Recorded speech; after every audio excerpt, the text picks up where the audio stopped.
Sejam bem-vindos, queridos amigos, queridas amigas, alunos e alunas do curso Mater Dei. Hoje nós vamos, mais uma vez, continuar o nosso curso, nosso módulo 3. E hoje é a nossa terceira aula, que nós estamos dando continuidade ao assunto, ao tema dos sacramentos. E hoje o sacramento será o sacramento da confissão. Mas vamos dar início à nossa aula com a nossa oração. Em nome do Pai, do Filho e do Espírito Santo. Amém. Senhor Deus, fazei que nós, vossos filhos, que buscamos conhecer mais os vossos ensinamentos, cresçamos na nossa fé e no vosso conhecimento, para que possamos adorar-vos e amar-vos como vós mereceis. Por nosso Senhor Jesus Cristo, vosso Filho, na unidade do Espírito Santo. Amém. Em nome do Pai, do Filho e do Espírito Santo. Amém. Então, nós vimos nos dois últimos vídeos deste módulo, terceiro módulo, sobre a missa, continuação do assunto Eucaristia, do tema do sacramento da Eucaristia, porque Eucaristia e missa estão intrinsecamente ligados, essencialmente, digamos assim, interligados e formados por serem o mesmo sacramento. A missa é o locus teológicos onde o sacramento ele se realiza, ele se perfaz.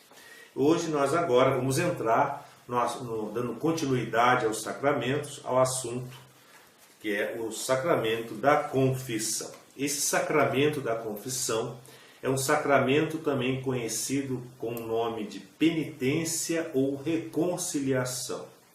São três nomes correlatos que significam praticamente a mesma coisa, mas cada termo dá ênfase a um aspecto desse sacramento. Esse sacramento é o sacramento do perdão. É o sacramento no qual nós encontramos o resgate daquele estado de graça que nós recebemos no batismo com a graça santificante ou graça habitual. É um sinal nesse sacramento da misericórdia de Deus, né? E por ela nós nos salvamos de quê? Do pecado, conservando a vida divina que Deus nos deu em nós, ou seja, sempre em ordem ao sobrenatural, né? Esse sacramento, eu já havia dito em algum vídeo atrás, em algum módulo, que esse sacramento da confissão, junto com o sacramento do batismo, também é chamado de sacramento dos mortos. Por quê? Porque para receber esses dois sacramentos não é necessário estar em estado de graça, né? Nós vimos que o sacramento da crisma, da Eucaristia e os outros demais sacramentos que nós estamos estudando e vamos estudar ainda, para que sejam recepcionados, sejam recebidos pela pessoa, tem que estar em estado de graça, para que haja a fruição e a frutuosidade do sacramento, da graça sacramental. Só esses dois sacramentos não se exige o estado de graça, o batismo e a confissão. Por quê? Porque são justamente eles que nos vão nos dar e resgatar o estado de graça. O batismo nos dá o estado de graça. O sacramento da confissão nos restitui o estado de graça. Então, ou seja, nós estamos em estado de pecado. E é justamente por se chamar de sacramentos dos mortos, é porque a pessoa se encontra morta espiritualmente, né? Por isso que para o sacramento do batismo se exige a fé no batismo. E para receber o sacramento da confissão se exige o quê? O arrependimento. São duas coisas importantes. Esse sacramento, ele não imprime caráter, aquele selo espiritual. Portanto, ele pode ser recebido mais de uma vez, certo? O ideal seria, que nós vamos ver aqui, que a pessoa tivesse uma prática sacramental de estar sempre se confessando, pelo menos uma vez ao mês, né? Ou de 2 em 2 meses. O ideal seria isso. Ou, se possível, de 15 em 15 dias, né? Porque se nós tomamos banho todos os dias para limpar o corpo, por que não a alma que se suja, se compusca sempre de influências maléficas, não é isso? Esse sacramento, como eu disse, pode ser recebido mais de uma vez, porque ela restaura, né, a graça santificante. Esse sacramento vai restaurar a graça santificante que nós perdemos após o batismo, né? Só pode receber o sacramento da confissão quem já foi batizado e quem perdeu a graça batismal, né? Qual é o fundamento bíblico? Onde está fundamentado isso? Porque, infelizmente, muitas pessoas que não são católicas, principalmente protestantes, e até mesmo ateus, questionam a nós católicos. Ah, mas isso é invenção. Tal. Não é invenção. É fundamentalmente bíblico. Há um fundamento bíblico. Onde? Nós podemos encontrá-lo no Evangelho de São João, capítulo 20, versículos 22 a 23. É um episódio no qual nós encontramos Jesus imediatamente após a sua ressurreição. É aquele espaço de 40 dias entre a sua ressurreição e a sua ascensão. Nesse período, Jesus indica aos seus apóstolos os meios pelos quais eles vão evangelizar. Ele doutrina, além daquele período de 3 anos de convivência com eles antes da sua morte, e esse período agora, ele, de uma maneira restaurada, ressurrecto, Jesus vem confirmar e instruir os seus apóstolos. E nesse período de 40 dias, entre a sua ressurreição e a sua ascensão, Jesus instituiu o sacramento da confissão, quando ele textualmente diz o seguinte, João capítulo 20, versículos 22 a 23. Dizendo isso, soprou sobre eles e disse, recebei o Espírito Santo. Aqueles a quem perdoardes os pecados, serão perdoados. Aqueles aos quais retiverdes, serão retidos. São palavras de Jesus, testemunhados e transmitidos por São João, evangelista, no Evangelho, palavra de Deus. Muitas pessoas argumentam, para que eu vou me confessar? Deus sabe dos meus pecados, eu confesso diretamente a Deus. Tudo bem, Deus tudo vê, Deus tudo sabe. Mas como você vai ter a certeza que Ele perdoou o seu pecado? Como você vai ter a certeza disso? A Igreja nos dá esse sacramento, instituído por Jesus, que nos perdoa os pecados e nos dá a certeza. Como assim nos dá a certeza? Quando nós, diante do sacerdote, confessamos os nossos pecados, arrependidos, como nós vamos ver agora as condições para se praticar esse sacramento, exercer esse sacramento e receber essa graça, a pessoa tem que estar arrependida. E o sacerdote, verificando essas condições que nós vamos estudar agora, ele pronuncia aquelas palavras, eu te perdoo, né, em nome do Pai, do Filho e do Espírito Santo. Eu te absolvo dos teus pecados. Essa é a certeza que Jesus, através do sacerdote, que não é o padre, o sacerdote que perdoa os pecados, é Deus, através dele, é que perdoa, absolve os nossos pecados. Então, essa certeza que nós temos, quando ele fala, o sacerdote, da absolvição, ali está a certeza. Deus viu que eu pequei, me arrependi, fui lá, me confessei ao sacerdote, representante da igreja, representante de Cristo, ele, em nome de Cristo, me perdoa. É a certeza do perdão. Esse é um argumento que nós temos. Para nós entendermos esse sacramento, é necessário nós termos o conhecimento, a noção do que seja pecado. Tem muitas pessoas que confundem as coisas, não sabem conceitualmente o que seja pecado, né? E às vezes vai se confessar e começa a falar coisas que não são propriamente pecados, né? São falhas, são imperfeições.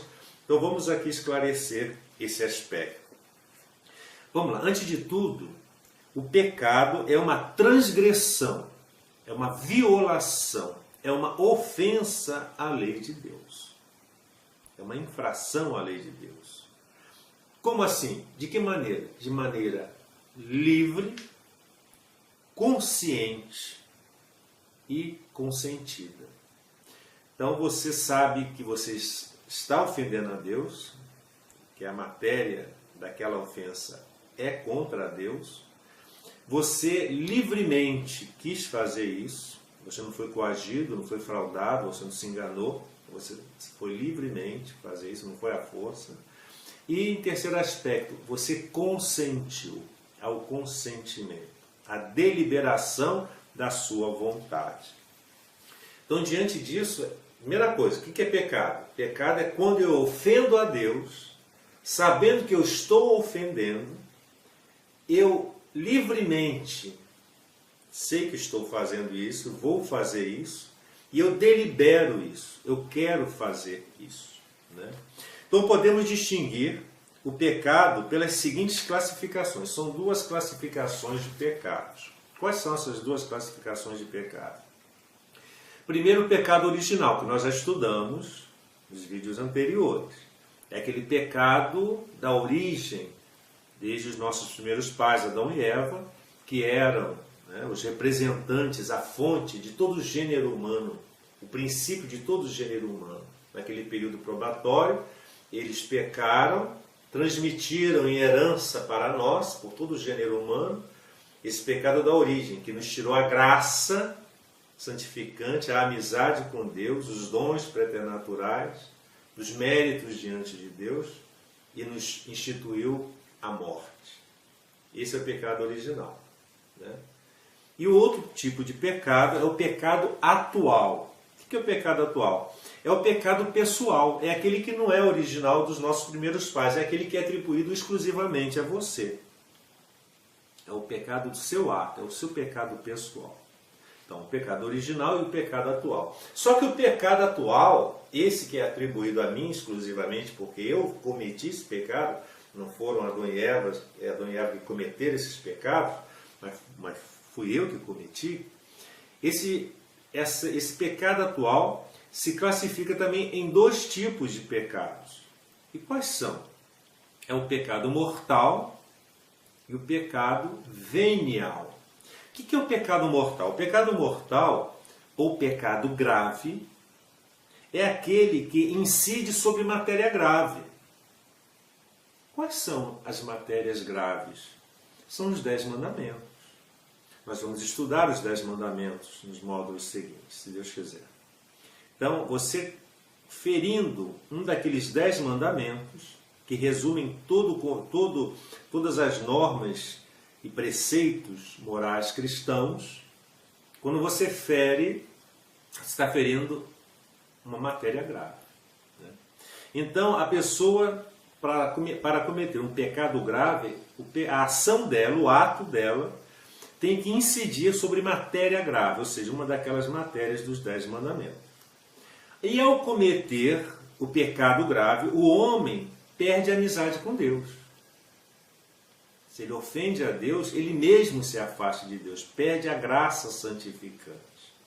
Fica privado da vida sobrenatural, que é a participação da vida divina através da graça santificante. E se a pessoa morrer nesse estado, ela vai para o inferno. A pessoa que morre em estado de pecado mortal, na inimizade com Deus, ela morre eternamente, por isso é mortal. Porque conduz à morte da alma, no sentido de afastamento eterno da vivência com Deus. A pessoa não vai viver com Deus. A pessoa se afasta de Deus. Então, o pecado mortal ou o pecado grave é aquele que conduz à morte espiritual. Mas enquanto você estiver vivo, você tem chance e oportunidade de recuperar a amizade com Deus. Mas se você morre em estado de pecado mortal, aí foi uma opção sua, porque foi um pecado livremente, consentidamente, conscientemente, assumido e querido realizar aquele pecado. E o que é o pecado venial? É aquele pecado que incide sobre matéria leve. Como assim matéria leve? Pode ser não configurado naqueles 10 mandamentos, né? Às vezes uma falha, um erro, alguma coisa que a gente cometa, ou que incida sobre aqueles 10 mandamentos, contanto que você tenha feito sem a perfeita advertência. Ou seja, você não tinha conhecimento, né, daqueles preceitos. Ou que você não tenha entendido direito algum daqueles 10 preceitos dos 10 mandamentos. Ou seja, você não sabia, não conhecia direito. Mas nós que conhecemos, nós que fomos catequizados, nós que estudamos teologia, que temos o conhecimento da palavra de Deus, nós não somos ignorantes. Nós sabemos, nós conhecemos os 10 mandamentos. Então, quando cometemos sim, sabendo que está incidindo sobre um dos 10 pontos dos preceitos divinos.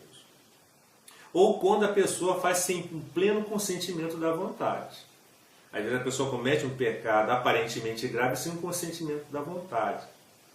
Ela não queria fazer aquilo. Ela não sabia que estava fazendo aquilo porque ela foi induzida, foi enganada, foi fraudada. Não é verdade? Foi não matar, né? Pecado grave. Se eu cometo esse pecado sabendo que está lá nos 10 mandamentos, consciente, livre, consinto aquilo ali, eu caio em pecado mortal. Mas uma pessoa que mata a outra sem saber que está matando, porque ela foi fraudada, enganada, induzida, ela comete um pecado, mas é um pecado classificado como venial. Por quê? Porque ela não teve seu pleno conhecimento daquilo que estava fazendo. Ela não consentiu aquilo, por esses motivos que eu acabei de falar. Então devemos ter muito cuidado e discernimento quando nós formos confessar. Porque nós temos que saber distinguir o que é pecado grave e o que é pecado venial, o que é pecado mortal e o que é pecado venial. É por isso que nós estamos aqui esclarecendo isso. E o pecado contra o Espírito Santo? Em que consiste esse pecado que o próprio Jesus falou nos Evangelhos? O pecado contra o Espírito Santo, vejam bem, consiste na recusa explícita do perdão e da graça de Deus. A pessoa recusa. Eu não quero o perdão. Eu não quero a graça de Deus. Quando a pessoa chega a esse ponto de recusar o perdão e a graça de Deus, ela deliberou, ela sabe do que ela está falando. Ela explicitamente vai contra a ação do Espírito Santo, ela se afasta de Deus definitivamente. Não digo que seja irrevogável, porque a pessoa pode se arrepender. Mas se a pessoa persevera nessa decisão de recusa ao perdão e à graça de Deus, ela mesma se lança ao inferno. Se lança para distante de Deus. Né? O Espírito Santo, vejam bem, é o mestre interior que nos atrai para Deus.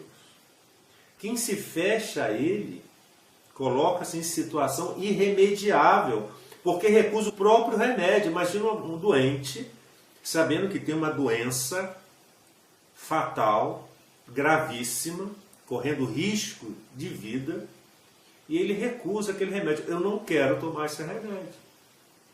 Eu me recuso a ser medicado. Eu não quero. É a mesma coisa a alma.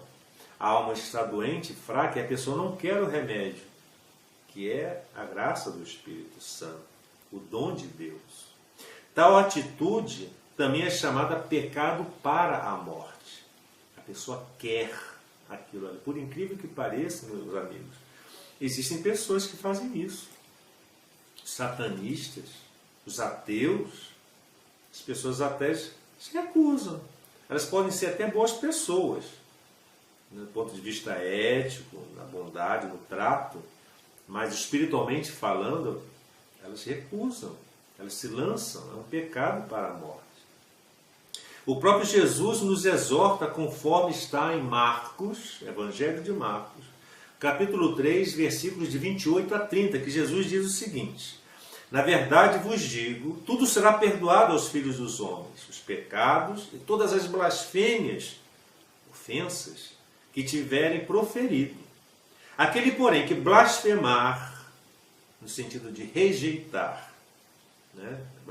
Blasfemar significa rejeição, contra o Espírito Santo, não terá remissão, perdão, não terá perdão para sempre. Pelo contrário, é culpado de um pecado eterno, porque a pessoa decidiu e assim quis. Também encontramos no Evangelho de São Lucas, capítulo 2, versículo 10, o seguinte: e todo aquele que disser uma palavra contra o Filho do Homem, Jesus, ser-lhe-á perdoado. Mas ao que houver blasfemado, no sentido de rejeitado, contra o Espírito Santo, não lhe será perdoado. E quais são os efeitos do pecado na nossa vida? Veja, quais são os efeitos? Em consequência da nossa própria natureza, né, o pecado ele age de uma maneira muito forte. E qual é a natureza do pecado em si? É a perda da amizade com Deus. Nós adquirimos a inimizade com Deus. E, consequentemente, se você não está na amizade com Deus, você perde a graça. Né? Além desses efeitos, né, o pecado tem uma dupla consequência. Quais são as duplas consequências do pecado? Então, o pecado nos afasta de Deus, nós perdemos a graça de Deus, que é o principal. Essas são as consequências. Mas quais são os efeitos do pecado? São duas. Primeiro, a pena eterna. Priva-nos da comunhão com Deus, tornando-nos incapazes para a vida eterna. É a culpa eterna. Perdão, a pena eterna. A consequência eterna. Né? Nós vamos já fazer a distinção de pena e culpa. E a segunda pena, ou seja, a pessoa quando comete um pecado, deixa eu esclarecer aqui, falando em linguagem mais, são os efeitos. Pode ser a pena eterna, ou seja, a condenação ao inferno eternamente. É a pena, a sanção, a consequência, pode ser a pena eterna, ou a pena temporal também. Então vejam bem, a pena eterna nos priva da comunhão com Deus, nos torna incapazes para a vida eterna. E a pena temporal, ela é de menos gravidade, não nos privando da comunhão com Deus, mas que é resultado de um apego prejudicial às criaturas. A pessoa pecou, ofendeu a Deus, ela pode ter até se arrependido, mas às vezes está apegada a um pecado, a um vício, né? E ela é prejudicial às criaturas e exige uma coisa chamada purificação, essa pena temporal, quer aqui na terra, quer depois na morte. Como assim? Expiação após a morte, a purgação após a morte, em estado de purgatório, né? O que é o purgatório? O purgatório é um estado de alma, em que ela se encontra logo após a morte, se ela ainda tem pena temporal a pagar. Em purificação, a pena, essa pena temporal, ela tem a finalidade de purificar, purgar, daí purgatório, dos efeitos temporais do pecado, antes de ser admitida definitivamente a visão de Deus. Mesmo quem vai para o purgatório tem a garantia do céu, graças a Deus. Né? Então, é melhor pagar, satisfazer essas penas aqui, do que no purgatório, é lógico. Né? Por isso que agora eu vou explicar a vocês a diferença entre culpa e pena. Qual a diferença entre culpa e pena? Então o pecado ele tem como consequência a culpa e a pena. O que é a culpa? Vejam bem. No sacramento da confissão, nós obtemos o quê? O perdão do pecado, a remissão. Ótimo. Nós somos livres da culpa. Eu cometi aquele pecado, mas Jesus assume aquela culpa por mim. Ele assume aquela culpa. A autoria, eu fui o autor do pecado. Jesus vai, ele assume, digamos assim, aquela autoria por mim, pela minha culpa. Ele me isenta daquela culpa, me perdoa da minha culpa. Entretanto,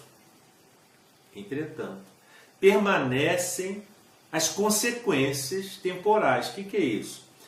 Toda ação maléfica, todo ato delituoso, ele acarreta situações danosas para a pessoa ou para terceiros.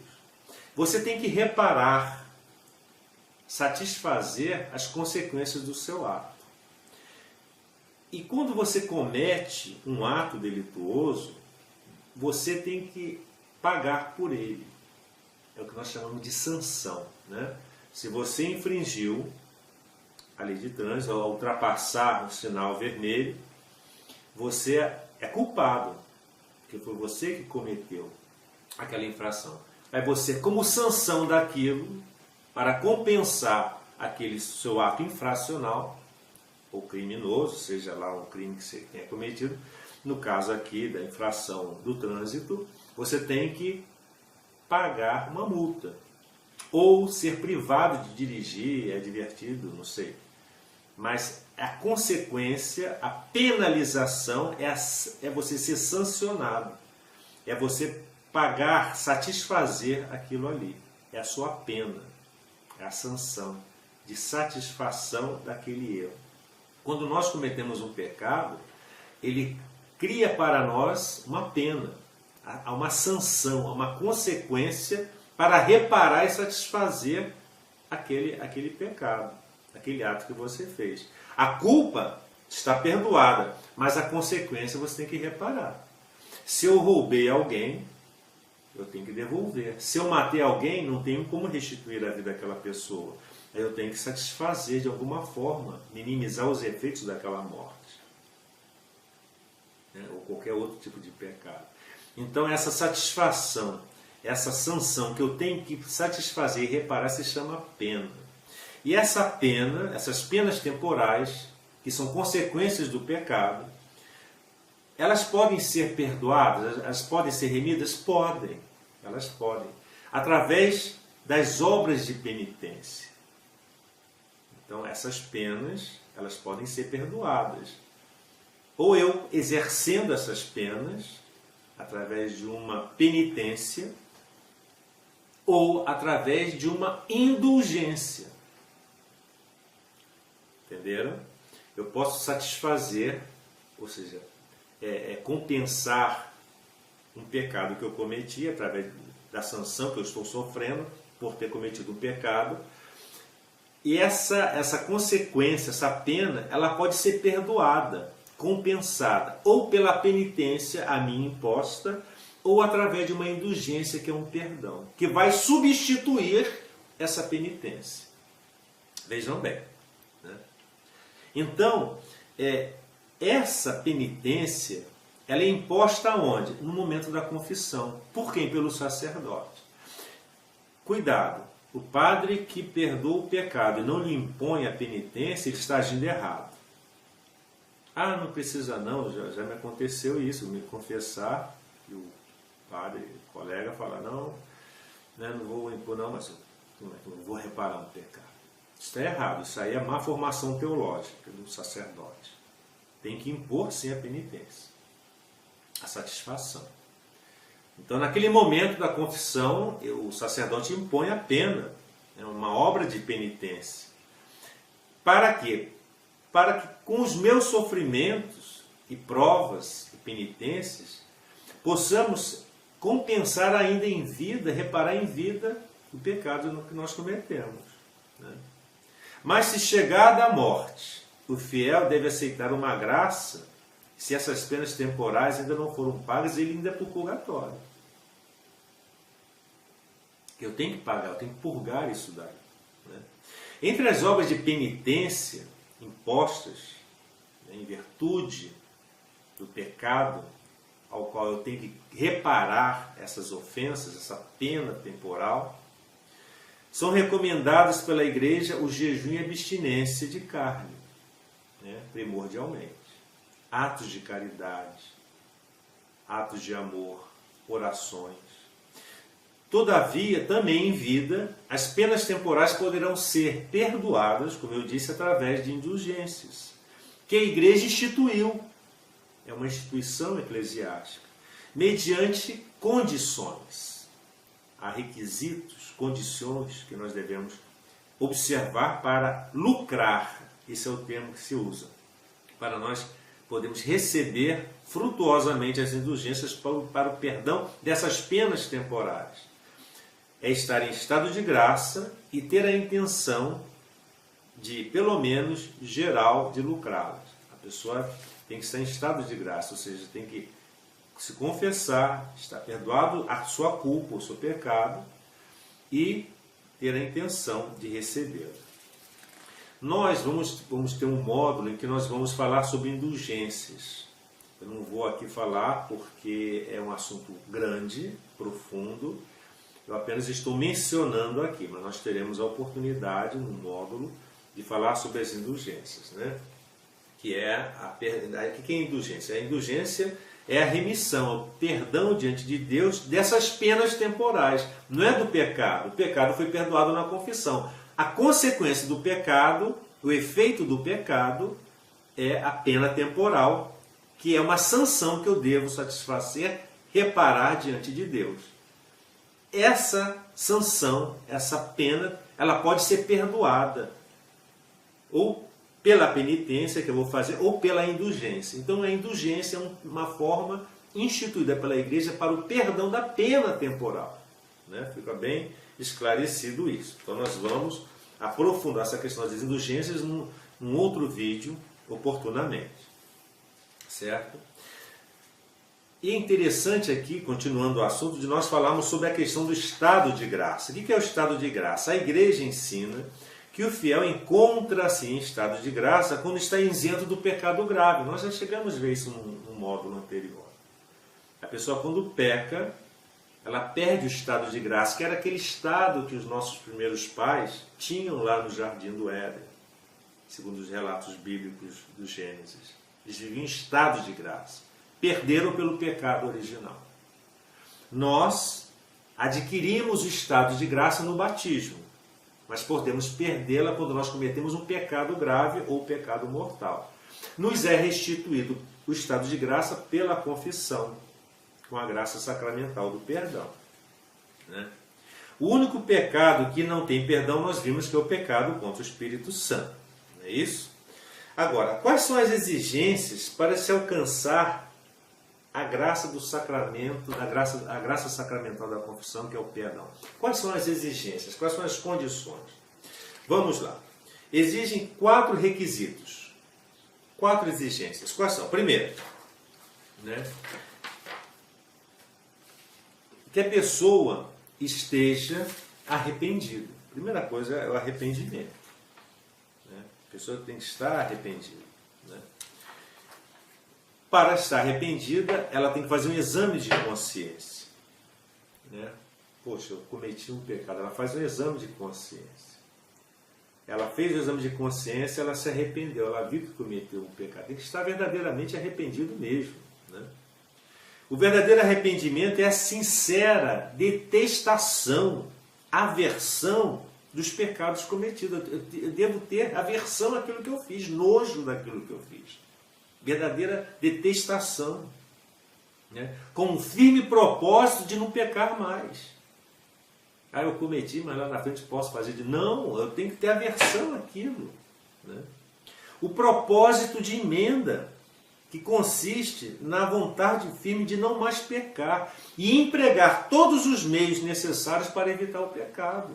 Não basta eu me arrepender somente, eu tenho que também ter o propósito, a decisão de não pecar mais e empregar todos os meios humanos e sobrenaturais para evitar aquele pecado novamente. Tendo esses três, né, o exame, o arrependimento e o propósito, aí eu confesso. Eu fiz isso, fiz isso, fiz isso. Eu não vou lá no padre para confessar os pecados alheios. Não, eu vou confessar os meus pecados. Eu tenho plena consciência que eu cometi esses pecados. Que eu estou arrependido e não quero mais fazê-los. Né? É acusação. Você se acusa. Você não vai lá para acusar os outros, você vai para se acusar. Você chega diante... Ali é um tribunal. É um sacramento judicial. Você vai se acusar, né?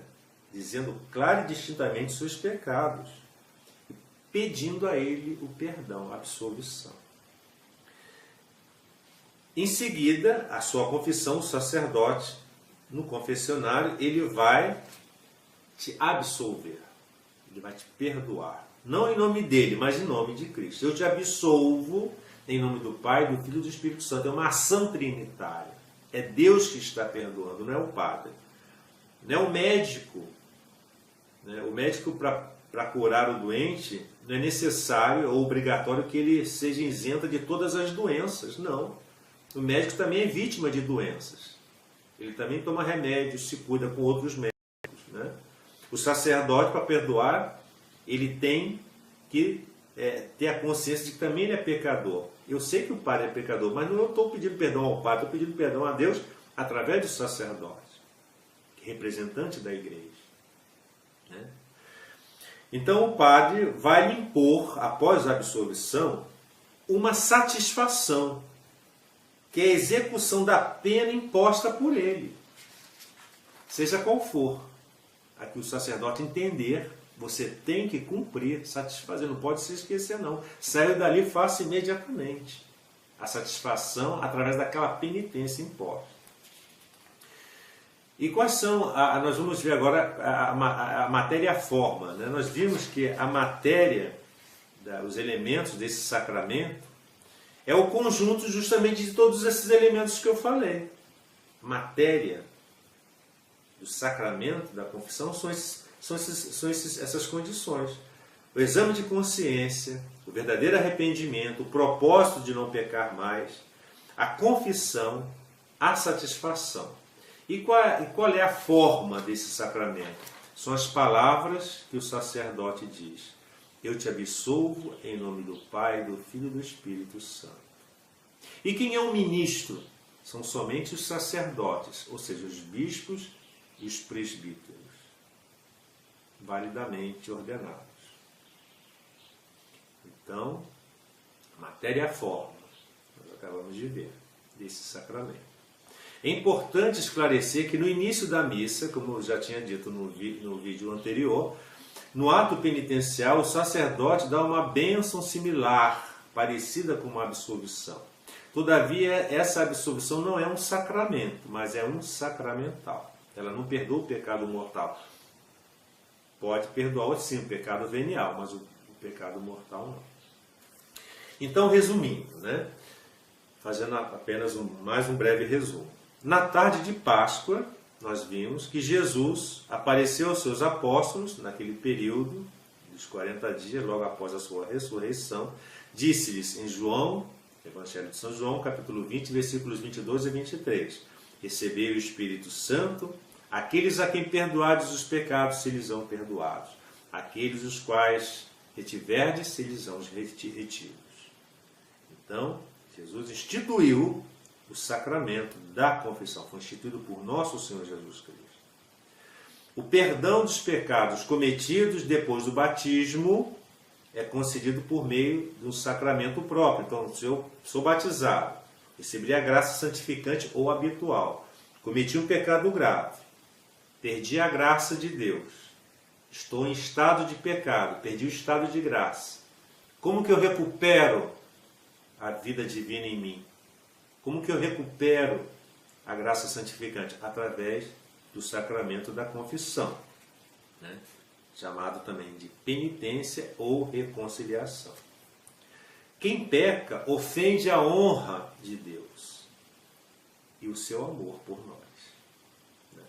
A sua própria dignidade de homem chamado a ser filho de Deus. Até mesmo a pessoa, quando comete pecado, ela compusca, ela suja, ela humilha a sua própria dignidade como filho de Deus. E o bem-estar espiritual da igreja, porque o pecado, ele cria uma perturbação, né? Ele cria uma desordem na igreja. Se nós estamos na comunhão dos santos em estado de graça, cometemos um pecado, isso atinge a igreja. Na catequese eu sempre falo para as crianças, né? Se você pode estar com um corpo muito bom, perfeito, sem dor de cabeça, o braço tudo funcionando, com saúde, pressão normal, tal.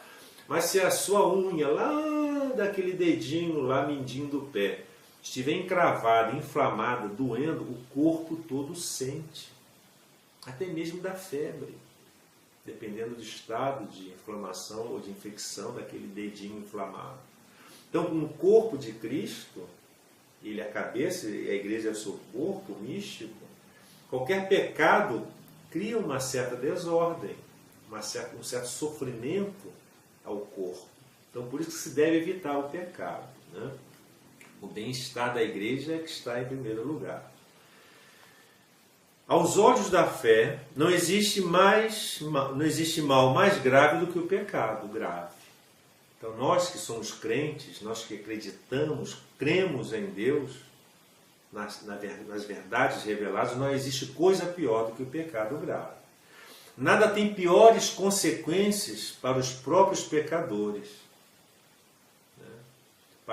Para a igreja e para todo o mundo. O pecado tem suas gravíssimas consequências. A pior delas é a morte espiritual. Voltar à comunhão com Deus, depois de ter perdido, né, essa graça, essa comunhão com Deus pelo pecado, é um movimento nascido da graça mesmo do Deus misericordioso e cheio de intenções e interesses para a nossa salvação. Até mesmo o fato de você se arrepender e desejar voltar a confessar-se no seu arrependimento é uma graça de Deus. Deus não é que Ele viola a sua consciência, a sua vontade, não. Ele te predispõe a isso. A sua alma atende a essa predisposição, a essa abertura de Deus. Você pode dizer não, não quero me confessar, deixa isso para lá, bobagem. A última decisão é sua. É você quem vai decidir por último. E Deus vai respeitar a sua vontade. É o livre-arbítrio. É o único lugar onde Deus não entra na sua vontade. Ele pode mover, influenciar, te atrair, mas a decisão de corresponder ou não é sua. É a graça de Deus atuando para nos salvar. É o seu amor infinito. O movimento de regresso a Deus pela conversão e o arrependimento implica dor e aversão em relação aos pecados cometidos. Quando eu me vejo como eu sou na realidade, é aquela visão, né? Aquela figuração de Adão e Eva no Jardim do Éden, quando eles viram que ofenderam a Deus, que desobedeceram, perceberam que estavam nus, ou seja, sem a graça de Deus, sem a proteção da graça, despidos da graça, expostos ao mal. Então, quando eu me vejo nu diante de Deus, despido da graça de Deus, exposto ao mal, à morte, à influência do demônio, né? Quando eu me vejo nessa situação, eu tenho que me arrepender. Aquilo me causa uma dor muito grande e uma aversão ao pecado que eu cometo. Esse arrependimento tem que ter consequência. Qual é a consequência do arrependimento? É o retorno, é a conversão, né? E o propósito firme de não tornar a pecar, nem agora nem no futuro. Então, nós cristãos temos que ter isso bem claro na nossa mente e no nosso coração. A importância desse sacramento. Portanto, a conversão refere-se ao passado e ao futuro. Ou seja, eu não quero mais aquele passado, eu quero agora esse futuro. É o arrependimento que me catapulta, que me empurra, que me impulsiona, me tirando do passado e me lançando para o futuro, né? Alimenta-se da esperança da misericórdia divina. O sacramento da penitência é constituído pelo conjunto de 3 atos realizados pelo penitente, né?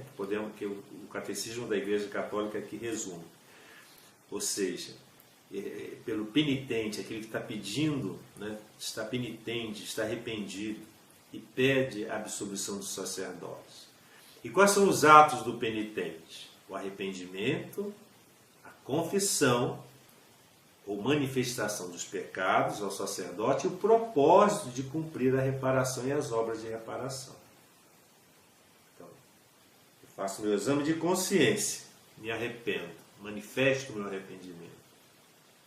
Eu sempre falo às pessoas, quando você for se confessar, antes de ir ao encontro do sacerdote, faça seu exame de consciência. Se arrependeu, está arrependido, tem aversão ao pecado, dor do pecado.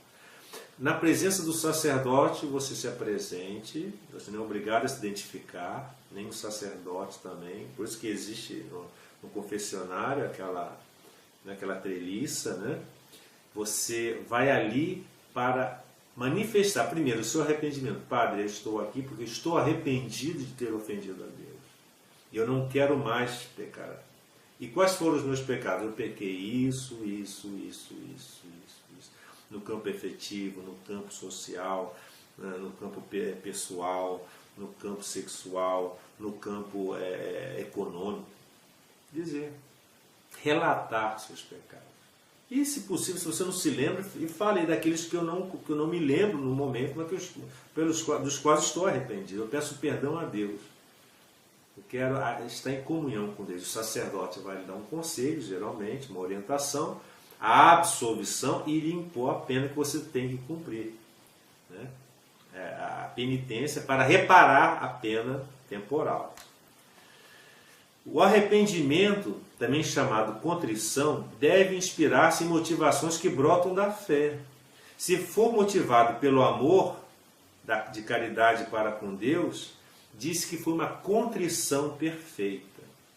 Se eu me arrependi porque eu faltei para com o amor de Deus, eu estou profundamente arrependido, e se chama contrição perfeita. Se eu me arrependo porque eu ofendi a Deus, mas com medo do inferno, com medo de ser condenado, esse arrependimento se chama atrição. Ambos são válidos. Tanto a contrição, que é o arrependimento por ter ofendido ao amor de Deus, por não ter correspondido ao seu amor, e tanto a atrição, que é o arrependimento por medo do inferno, são válidos. Mas o mais perfeito é a contrição, né? que dá o verdadeiro sentido de ter ofendido a Deus, né? O arrependimento. Né? Aquele que quer obter a reconciliação com Deus e com a igreja deve se confessar ao sacerdote todos os pecados graves que ainda não tiver confessado. Se você se confessou, está perdoado. Né? Não vai ficar toda hora repetindo aqueles mesmos pecados. Não há necessidade. E se você se lembrou de algum, pode depois confessar-se quando você se lembrar. Né? Mas sempre examinando a sua consciência cuidadosamente. A confissão das faltas veniais, sem serem-se necessária, é todavia vivamente recomendada pela Igreja. Mesmo que você não tenha cometido pecados mortais entre uma confissão e outra, é bom você se confessar mesmo os pecados veniais. Por quê? Porque o acúmulo e a repetição dos pecados veniais nos predispõe ao pecado mortal. Vão como que enfraquecendo a alma. Né? Então é bom sempre ir lá e limpar a alma desses pequenos pecados veniais que não são mortais, que não nos tiraram a graça de Deus, mas que nos fortifica o perdão, né, na confissão desses pecados veniais, nos fortifica a alma, a graça santificante. Né? O confessor propõe ao penitente o cumprimento de certos atos de satisfação ou penitência, com o fim de reparar o mal causado pelo pecado e estabelecer os hábitos próprios do discípulo de Cristo. Então o sacerdote vai impor, né, uma penitência para reparar aquele pecado, que é a pena temporal, você tem que satisfazer. Ou pela penitência ou pela indulgência, que nós vamos ainda estudar. Os efeitos espirituais do sacramento da penitência são: quais são os efeitos espirituais? O que acarreta para nós a graça sacramental da confissão? Primeiro, a reconciliação com Deus, pela qual o penitente recupera a graça. Recupera a graça santificante. A reconciliação com a igreja. A remissão da pena eterna. Se eu estava em morte, em pecado mortal, foi perdoada aquela pena eterna, né? Em que incorreu pelos pecados mortais, graças a Deus. A remissão de ao menos em parte das penas temporais, consequência do pecado. Isso aí eu vou explicar quando formos estudar indulgência. Isso aqui é um pouco também profundo e complicado, mas eu vou explicar nas indulgências. Outro efeito espiritual da graça sacramental da confissão: a paz e a serenidade da consciência e a consolação espiritual. Estou em comunhão com Deus e com os santos, com a sua igreja. Né? O acréscimo das forças espirituais para o combate cristão. Me fortalece para combater o mal, o pecado. Né? Fortifica, enobrece, dá musculatura à alma, né? A graça. Né? Pela confissão individual e integral dos pecados graves, seguida da absolvição, continua a ser o único meio ordinário para a reconciliação com Deus e com a igreja. Não existe confissão comunitária. Não. Confissão é individual. Não existe isso, é proibido, né? O sacerdote pode perdoar alguém, né, de uma forma assim, sumária, digamos. Aconteceu isso comigo, está andando na estrada, alguém foi atropelado ou está morrendo ali, agonizando, você pode dar absolvição geral, né? Esses são casos especialíssimos, né? Por meio das indulgências que nós vamos estudar, os fiéis podem obter para si próprios e também para as almas do purgatório a remissão das penas temporais, consequência do pecado, que nós veremos no outro módulo, no momento oportuno. Então, aqui eu fecho a questão do sacramento, o tema do sacramento da confissão. E no próximo vídeo nós continuaremos estudando os demais sacramentos. Que o Senhor nos abençoe, guarde-nos de todo mal e nos conduza à vida eterna. Amém.